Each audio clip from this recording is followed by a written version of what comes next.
Hello, everyone, and welcome back to another episode of English with Tuna. Today, we're going to dive deep into a topic that I know many of you struggle with. In fact, I struggle with it too.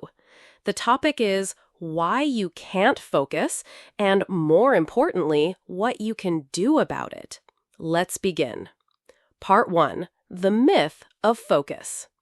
Many people believe that focus is something you either have or you don't. You're either a focused person or you're a distracted person. But this is not true. Focus is not a personality trait. It's a skill. And like any skill, it can be trained, improved, and strengthened. In today's world, it's harder than ever to focus. We are surrounded by distractions, phones, notifications, social media, constant emails, endless entertainment, and news that never stops.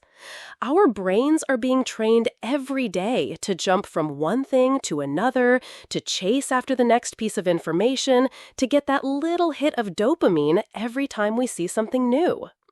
The myth is that people who can focus were simply born that way. The truth is, many of them have trained themselves to resist distraction, to control their attention, and to build habits that protect their focus. So if you struggle with focus, you are not broken. You are simply living in a world that makes it very, very difficult to focus. And if you understand that, you can start to take back control.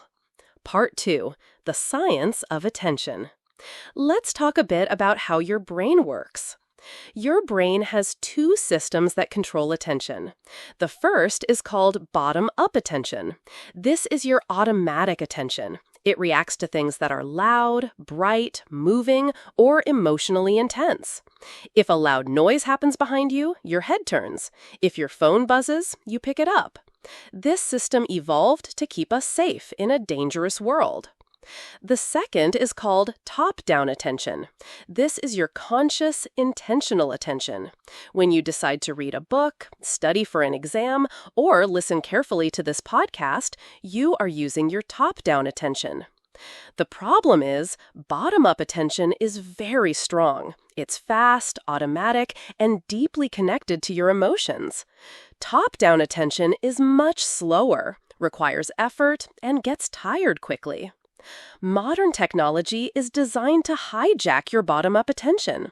Every notification, every like, every video thumbnail, every clickbait headline, they're all designed to grab you instantly. And once your bottom-up system takes over, your top-down system loses control.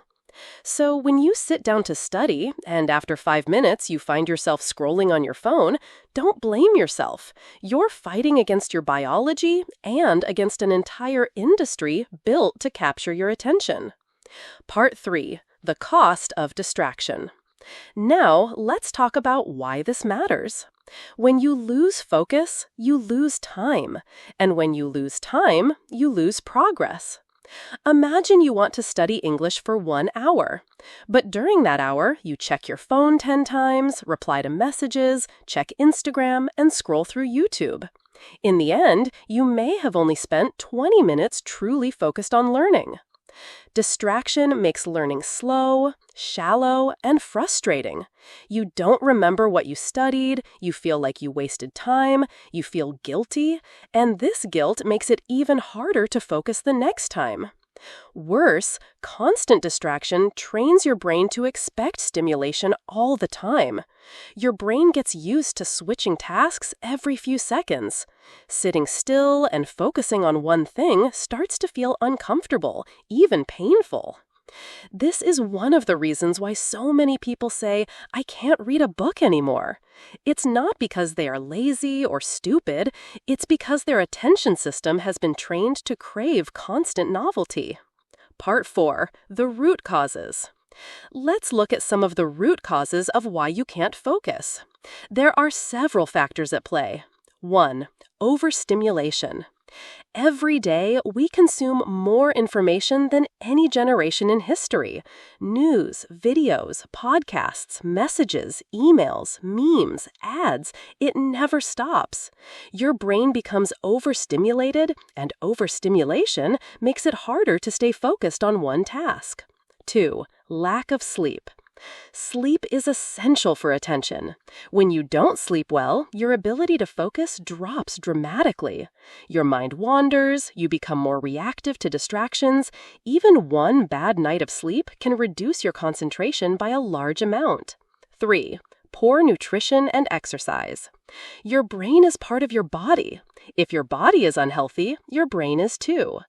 Poor diet, dehydration, and lack of physical activity all affect your cognitive performance. 4. Anxiety and stress. When you're anxious, your brain keeps scanning for threats, worries, and problems. It's hard to focus on studying English when your mind is worrying about your job, your relationships, or your health. 5. Lack of clear goals. When you don't have a clear reason why you're studying, your brain resists focusing. The mind needs purpose. Without a clear goal, tasks feel boring, meaningless, and hard to sustain.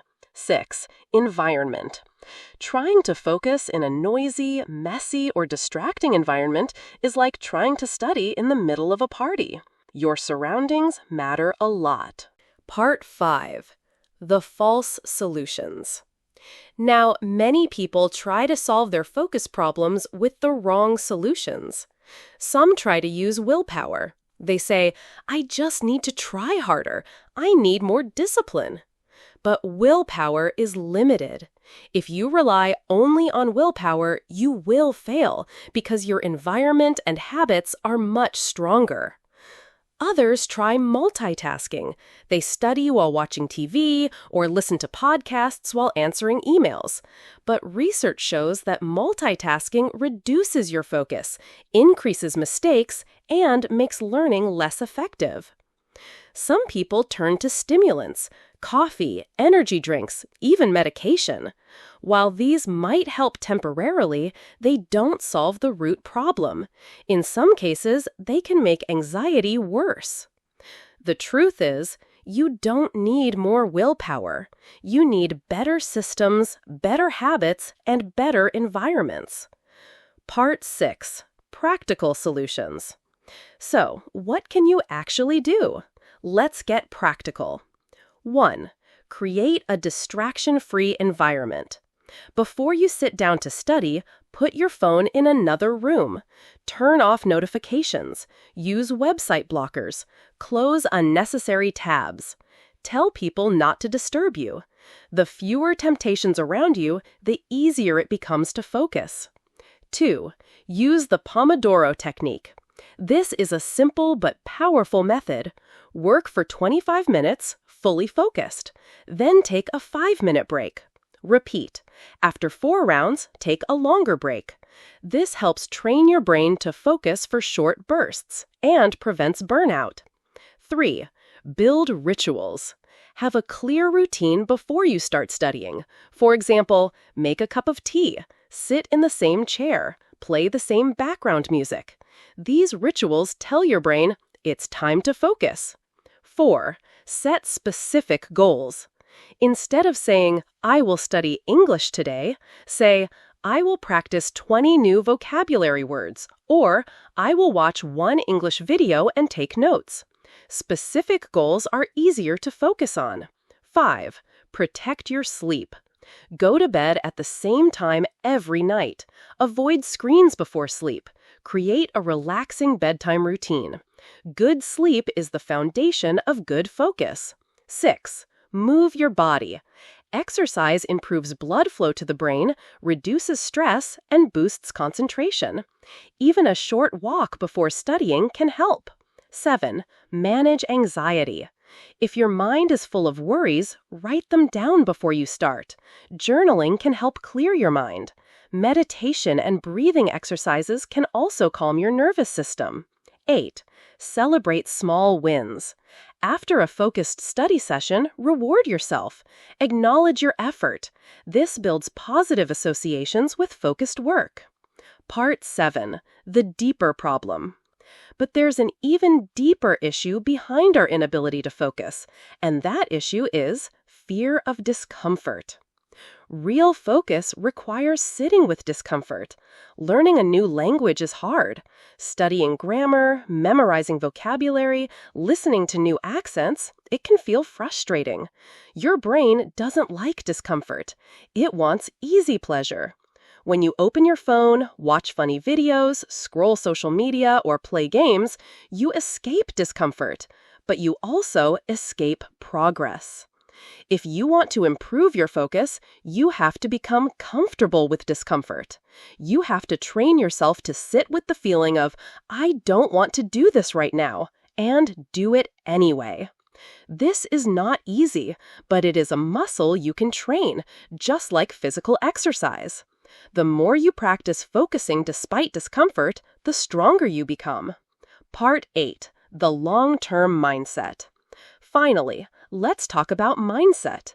If you expect yourself to be perfectly focused every day, you will feel frustrated. Focus is not perfect. Some days you'll be better than others. That's normal. The key is not to aim for perfection. The key is consistency. If you practice 30 minutes of focused English study every day, you will make massive progress over months and years. Even if some days are not perfect, your habit will carry you forward. Also, be kind to yourself. Guilt and self-criticism make things worse. When you lose focus, gently bring yourself back. No drama, no self-blame. Just come back to the task. Focus is like meditation. Your mind will wander. That's normal. The skill is in returning. Closing. So, to summarize, you struggle to focus because your brain was not designed for this world of constant distraction. But you are not helpless. By understanding how your attention works, by building better systems and habits, by training your brain to handle discomfort, and by being consistent over time, you can become a focused learner. And as your focus improves, so will your English. Thank you so much for listening to today's episode of English with Tuna. If you found this helpful, please consider subscribing, leaving a comment, and sharing it with a friend. And remember, focus is not a gift, it's a skill, and you can build it, one step at a time. See you next time.